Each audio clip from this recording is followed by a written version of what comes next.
বিয়ানীবাজার পৌর শহরতলির দাসগ্রাম এলাকায় ভয়াবহ অগ্নিকাণ্ডের ঘটনা ঘটেছে। শুক্রবার সন্ধ্যার দিকে এই ঘটনা ঘটে। এই ঘটনায় বসত ঘর পুড়ে ছাই হয়ে গেছে। এতে ব্যাপক ক্ষয়ক্ষতি হয়েছে বলে জানা যায়।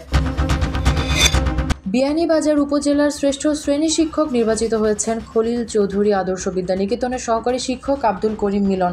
বুধবার বিকেলে উপজেলার শিক্ষা সপ্তাহ 2024-এর দায়িত্বশীলরা তাকে শ্রেষ্ঠ শ্রেণী শিক্ষক নির্বাচিত করেন। বিয়ানীবাজারে বালু বোঝাই ট্রাকের চাকায় পৃষ্ঠ হয়ে শিবলু আহমেদ নামে এক মোটরসাইকেল আরোহী ঘটনাস্থলে নিহত হয়েছেন। শুক্রবার রাত 9টার দিকে বারুইগ্রাম সিলেট আঞ্চলিক মহাসড়কের বিয়ানীবাজার পৌরসভার খাসা সরকারি প্রাথমিক বিদ্যালয়ের সম্মুখে এই মর্মান্তিক দুর্ঘটনাটি ঘটে। নিহত মোটরসাইকেল আরোহী উপজেলার চারখাই ইউনিয়নের নাটেশ্বর গ্রামের মৃত কুতুবুদ্দিনের ছেলে। নিহত যুবক দীর্ঘদিন ধরে বিয়ানীবাজার পৌরসভার খাসারিপাড়া এলাকায় পরিবারের সাথে বসবাস করতেন বলে স্থানীয় সূত্রে জানা গেছে। সিলেটে কয়েকদিনের বৃষ্টি ও উজান থেকে নেমে আসা পাহাড়ি ঢলে নদ নদীর পানি বেড়েছে।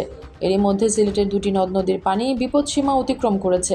পানি উন্নয়ন বোর্ডের তথ্য মতে ভারতে কয়েকদিন ধরে বৃষ্টির ফলে সিলেটের সুরমা নদীর সিলেট পয়েন্ট এবং কুশিয়ারা নদীর শেওলা পয়েন্টেও পানি বৃদ্ধি পাচ্ছে, তবে বিপদসীমা অতিক্রম করেনি। সিলেটে দুর্বৃত্তের ছুরিকাঘাতে মোহাম্মদ আলী নামে এক তরুণ সবজি বিক্রেতা খুন হয়েছেন। শুক্রবার বিকেল 5টার দিকে নগরীর চালিবন্দর এলাকায় এই ঘটনা ঘটে। নিহত মোহাম্মদ আলী কিশোরগঞ্জ জেলার বাজিতপুর এলাকার নূর আলীর ছেলে। তিনি পরিবারের সঙ্গে নগরের ছড়ারপাড় কলোনিতে থাকতেন।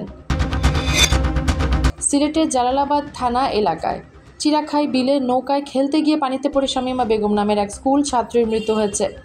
শুক্রবার বিকেল 5টার দিকে জালালাবাদ থানার বাদাঘাট এলাকার চিরাইখানা বিলে এই ঘটনা ঘটে।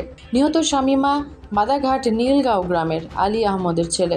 সে স্থানীয় নলখোল প্রাথমিক বিদ্যালয়ের 5ম শ্রেণীর শিক্ষার্থী ছিল।